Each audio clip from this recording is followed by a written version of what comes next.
తెలుగు వీక్షకులందరికీ నమస్కారములు. Welcome to SS Bhushan's channel. I am SS Bhushan. Prior to my arrival to collegiate education as a lecturer in English or as an assistant professor of English, I worked in intermediate education for 11.5 years. And in those 11.5 years, as a government junior college lecturer, I could read the mind of our students. I could understand the pulse of our students. And besides that, I had been involved in various examination duties also as a government junior college lecturer. As a scrutinizer, as an assistant examiner, as a chief examiner, as a lecturer who participated in question paper setting also, I could say that whatever the answer that I am going to give now for a particular lesson will be sufficient for the student to score not less than 3.5 plus 3.5, that is 7 marks for each Roman number. That means in section A, the answers which I have prepared now will be useful for section A. For example, now coming to our intermediate question paper pattern. See, I took as an example only section A. In prose, we have annotations. 4 annotations will be given and the student is supposed to answer only 2. 2 into 4, 8. And poetry, 4 annotations will be given and the student is supposed to answer only 2. And from prose, 4 questions will be given and the student must answer only 2. And from poetry, 4 questions will be given and the student must answer only 2. So for these 4 sections, 2 into 4 is equal to 8 marks. Okay. Now coming to non-tail text, 3 questions will be given and the student must answer only 1 out of those 3. 1 into 8, 8 marks. So here what I would like to say is that if the student is able to carry forward the same answer which is written for annotation to the question also, definitely he can score not less than 3.5 marks. I can confidently say that. I am not a great lecturer, but I can confidently say that based on the pulse of the students and based on the mind of our examiners also, definitely the student can score not less than 7 marks for each Roman number. That means if the student answers those 2 questions, if the student answers those 2 annotations, so here 2 annotations, next questions, without any spelling mistakes and having proper punctuation marks and also maintaining good alignment, definitely he can be awarded not less than 7 marks for Roman number 1, 7 marks for Roman number 2, in the same manner 7 marks for Roman number 3, 7 marks for Roman number 4 and 7 marks for Roman number 5. The total marks allotted for section A are actually 40 marks. And if the student can write in a fair and handsome manner, definitely he can score not less than 35 marks. Definitely he can write. But one thing I would like to say, he must be able to just to go through my handwriting in my first video, in the first video called How to Improve English by SS Bhushan. If he is able to write in that manner or better than that, definitely he can score good marks. Those good marks are not less than 35. Of course, for the remaining, this section carries 40, section B carries 10 marks and the remaining section C carries another 50 marks. So that is a different story. I shall give instructions later, but as far as this section is concerned, definitely he can score 35 marks. Now let us go into the lessons.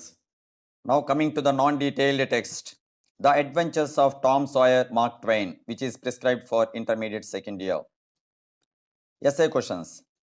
See, in this non-detail, I would like to remind the students that there are just 2 or 3 important characters and the students can expect questions from out of the 3 questions given in Roman number 5 section A. First question can be expected from sketch the character of Tom Sawyer. Next one can be expected as what is the part played by Injunjo in the life of Tom Sawyer. Okay, I mean he is the villain or the antagonist. Next, the third character is describe in detail the major incidents in which Tom and Huck were involved. Okay, and the next question is what are the turning points in the story, discuss the main events in the plot. Next one, write a character analysis of Huckleberry Finn. Next question, write at least 5 lines about the following characters: Aunt Polly, Muff Potter, Becky Thatcher. Okay, But now I am going to give only 3 questions. I mean 3 expected questions.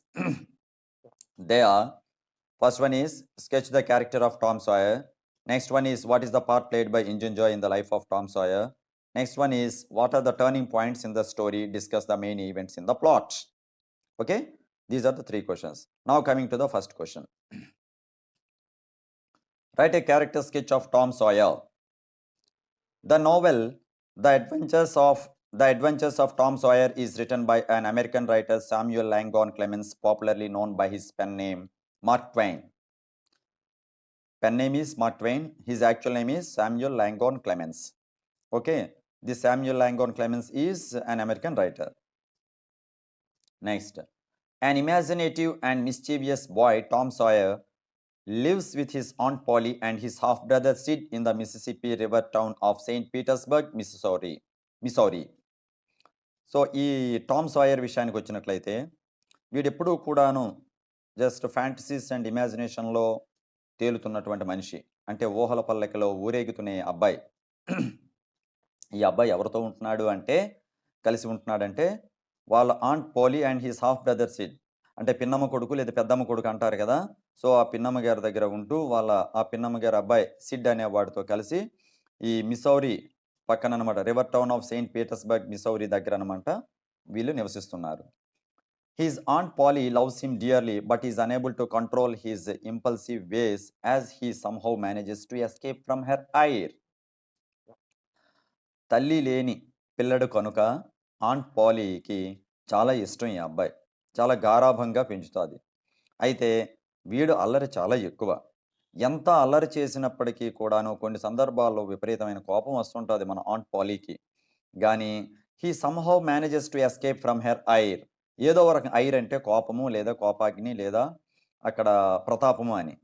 ఆమె ప్రతాపం నుంచి ఎలాగో ఒకలాగా తప్పించుకుంటాడంట ఎప్పుడూ కూడాను. అంటే అల్లరి చిల్లరి చేష్టలతో ముద్దులొలికే పనులతో తప్పించుకుంటాడు. Tom falls in puppy love with Becky Thatcher, the judge's daughter. అక్కడ ఉన్నటువంటి జడ్జెస్ డాటర్ బెక్కీ థాచర్, ఆమెతో పప్పీ లవ్ అంటే ఇక్కడ అర్థం చిన్నపిల్లల ప్రేమ అభిమానం అంతేనండి. ఇక్కడ ఏదో మనం ఊహించుకోవడానికి పెద్దగా ఏమీ లేదు. అంటే ఇష్టం, ఎందుకు ఇష్టమో తెలియని అదొక infatuation. His protective attitude towards her in the cave episode is tickling.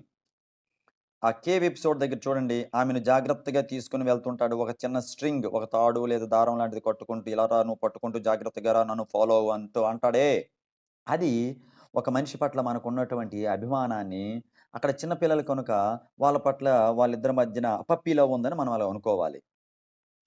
But she finds out that she is not the first girl he is engaged to, so she breaks up with him. అయితే ఈ puppy love అన్నటువంటిది ఆమెకు తెలుసు అనమాట. ఏంటని, Tom అనేవాడు నా పట్లే కాదు ఈ అభిమానము లేదా ఈ ప్రేమ అనేది చూపెట్టడం, చాలామంది పట్ల ఇలానే ఉంటాడులే అని చెప్పి పెద్దగా అనమాట ఈ అబ్బాయి తాలూకా ప్రేమ లేదా అభిమానాన్ని లేదా ఆదరణని పట్టించుకోదనమాట. అందుకని వీళ్ళిద్దరి మధ్యన బ్రేకప్ అనేది వస్తుంది, అంటే తెగతింపులు అనేది వస్తుంది. అలాగని మన సినిమాల్లో సీరియల్లో చూపెట్టిన పెద్ద తెగతింపులు ఏం కాదండి, మామూలుగా. Toms character is a dynamic one which moves from enjoyment in the most famous of boyhood games to actions that require a high degree of moral integrity. Toms character ఎలాంటిదంటే చాలా డైనమిక్, అంటే ధైర్య సాహసాలతో కూడుకున్నటువంటిది. అది అలా ఎంజాయ్మెంట్, బాయ్హుడ్లో బాల్యంలో ఉన్నటువంటి ఆనందాలు, ఆటలు, ఆటపాటలతో అలా వెళ్తూ చివరికి పెద్దల తరహా ఒక గాంభీర్యతనండి, నైతికత తెలియజేసుకునే అవకాశం వచ్చినంత స్థాయికి అనమాట అతను ఎదుగుతాడు. అంటే చిన్నపిల్లల దగ్గర చిన్నపిల్లల్లాగా చివరికి కోర్టు సీన్ ఒకటి ఉంటుంది కదా, అక్కడికి వచ్చేటప్పటికి ఈ అబ్బాయి తాలూకా మోరల్ ఇంటిగ్రిటీ అన్నటువంటి తెలుస్తుంది. కనుక అక్కడ రచయితలు అన్నారు, that require high degree of moral integrity. బాల్యం నుంచి చివరికి ఉన్నతమైనటువంటి తన వ్యక్తిత్వం నిరూపించుకునే స్థాయికి అనమాట అబ్బాయి వెళ్తాడు. ఫర్ ద ఎపిసోడ్స్ లైక్ చూడండి, పెయింటింగ్ ద ఫెన్స్. ఆ పిల్లలందరితో స్టార్టింగ్లో చూసారా, ఫస్ట్ సెకండ్ లెసన్స్లో పెయింటింగ్ ద ఫెన్స్. ఆ ఫెన్స్ అనమాట ఈ ఆంట్ పాలీ ఫెన్సింగ్ సంబంధించి పెయింటింగ్ వేయమంటే వీడేం చేస్తాడు, వాడు ఫ్రెండ్స్తో వేయిస్తాడు. అది కూడా ఎంత చక్కగా వేయిస్తాడండి.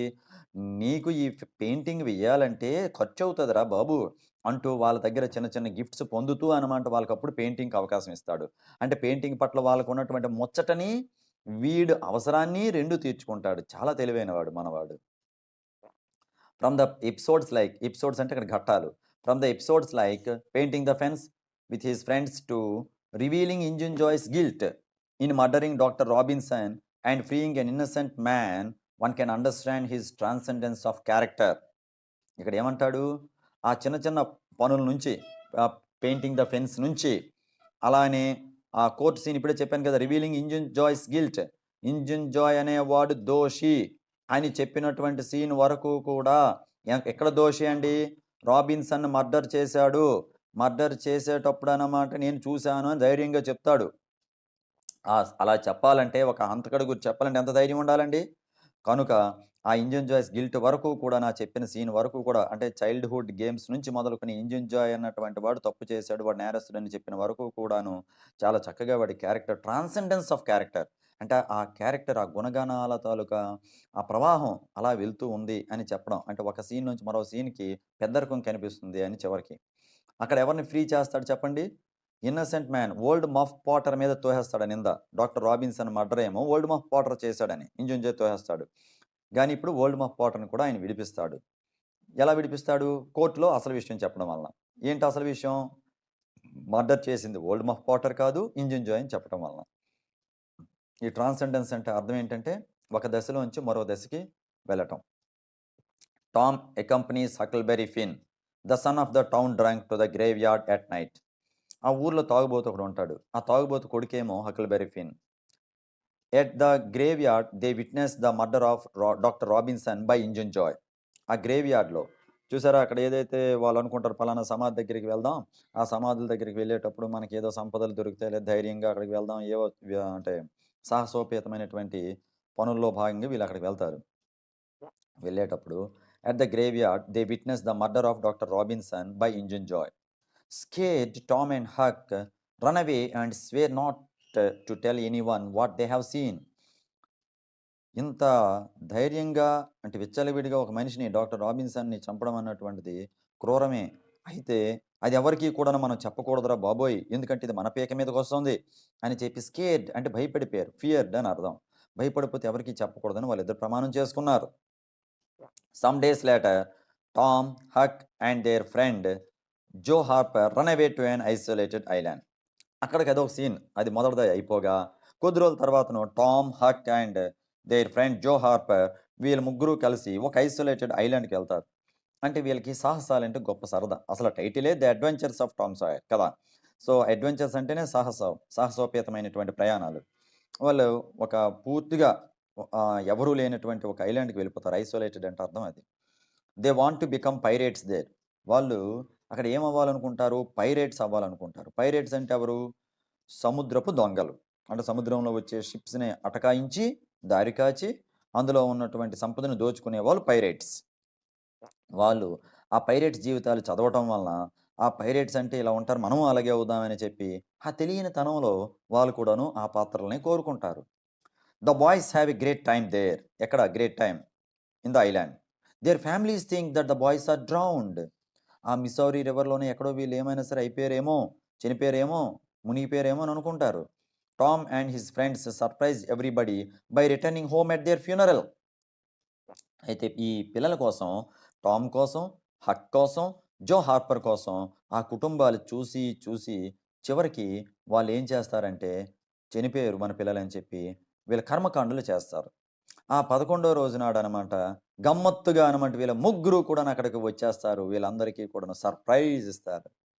అందరూ కూడా ఆనంద బాష్పాలు రాలుస్తారు. After this incident Becky evinces interest in Tom again. మళ్ళీ ఈ బెక్కీ ఉంది కదా జడ్జి కూతురు, మళ్ళీ టామ్ గడి పట్ల కొద్దో గొప్ప అనమాట కాస్త ఇంట్రెస్ట్ చూపుతుంటుంది. అంతా బాల్య ప్రేమలేండి. ఎవిన్సెస్ అంటే కనబరచడం. Next one night Tom and Becky go on a picnic with their classmates to McDowell's cave. ఒకరోజు ఏం జరుగుతుందంటే Tom and Becky go on a picnic. వీళ్ళిద్దరూ కలిసి అనమాట ఎక్కడికి వెళ్తారు? విత్ దేర్ క్లాస్మేట్స్ అందరితో కలిసి మెక్‌డోవెల్స్ కేవ్‌కి వెళ్తారండి, గుహకి. ఆ గుహ పేరే McDougal's. Later that night they get lost in the cave. ఆ రోజు రాత్రి అనమాట వీళ్ళు కేవ్‌లో తప్పిపోతారు. The same night Huck follows Injun Joe who hides the box of gold. ఆ నైట్ ఏం చేస్తారు? Huck follows Injun Joe. Huck ఏమో జాగ్రత్తగా ఇంజన్ జోని గమనించుకుంటూ వెళ్తాడు. వాడు బాక్స్ ఆఫ్ గోల్డ్, ఒక బంగారం పెట్టె అనమాట ఒక చోట పెడతాడండి. అంటే బంగారం కలిగి ఉన్న పెట్టె.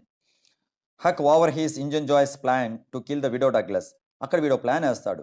ఏమని? విడో డగ్లస్ని ఎలాగైనా చంపేయాలి, ఎందుకంటే ఇంతకుముందు నాకు వాళ్ళ ఫ్యామిలీ ద్వారా నాకు అన్యాయం జరిగింది అన్నటువంటి కక్షతో వీడనమాట కక్ష బూనడం వీడు వింటాడు. ఎవరు? మన హక్ వింటాడు.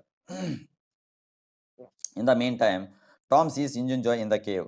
అదే సమయంలో ఆ కేవ్లో మన టామ్ సీస్ ఇంజన్ జాయ్ని అక్కడ చూస్తాడు. Tom and Becky escape through a small whole of the cave. ఆ కేవ్కి ఒక చిన్న కన్నం ఉంటే అందులోంచి పారిపోతారు వీళ్ళు. ఎవరు? Tom and Becky. Later Becky's father tells Tom that the hole has been closed. ఆ తర్వాత బెక్కీస్ ఫాదర్, ఈ జడ్జి గారు అంటారు, ఆ హోల్ క్లోజ్ చేసామని అంటారు. Tom tells the judge that he saw Injun Joe inside the cave. అలాగైనా అందులో నేను ఇంజన్ జాయ్ని చూశాను సార్, మీరు ఎలా క్లోజ్ చేస్తారు అని అంటారు. When they go to the cave they find the dead body of the engine Joy. చివరికి జడ్జి గారు అన్నట్టు అది క్లోజ్ చేసేయడం వల్ల ఉన్న ఒక్కగానొక హోల్, ఇంజన్ జాయ్ బయటికి ఆ కేవ్లోంచి ఆ గుహలోంచి రాలేక వాడు చేస్తాడు. అది వేరే విషయం. Tom shows Huck the hole where he got out of the cave. Tom ఏమో ఏ హోల్ నుంచి బయటకు వచ్చాడు అన్నటువంటి చూపెడతాడు. ఎవరికి? హక్కి. They find the treasure inside. అందులో అనమాట డబ్బు విపరీతంగా ఉంటుంది. ఆ ట్రెజర్ అంటే నిధి. They bring the treasure to aunt Polly's house and people were stunned to hear the adventures of Tom Sawyer and Huckleberry Finn. ఇక ఈ సంపదనంతటిని కూడా తీసుకొస్తాడు ఆంట్ పాలీ ఇంటికి. తీసుకొచ్చేటప్పటికి ప్రజలందరూ కూడాను ఈ టామ్ సాయర్ మరియు హకల్బరీ ఫిన్ యొక్క ధైర్య సాహసోపేతాలకి చూసి మంత్రముగ్ధులైపోతారు. In the end the widow Douglas adopts Huck Finn. ఎవరు తల్లి తండ్రి లేనటువంటి ఈ అబ్బాయి ఎవరు అనుకున్నాం మనం? హక్ అన్నటువంటి వాడు తాగుబోతు కొడుకు అనుకున్నాం కదా. In the end the widow Douglas adopts Huck Finn. చివరికేమో విడో డగ్లస్ ఏమో మన హక్లబరీ ఫిన్ని దత్తత తీసుకుంటుంది. ఇలా ఆనందంగా అక్కడికి ఆ కథ ముగుస్తుంది.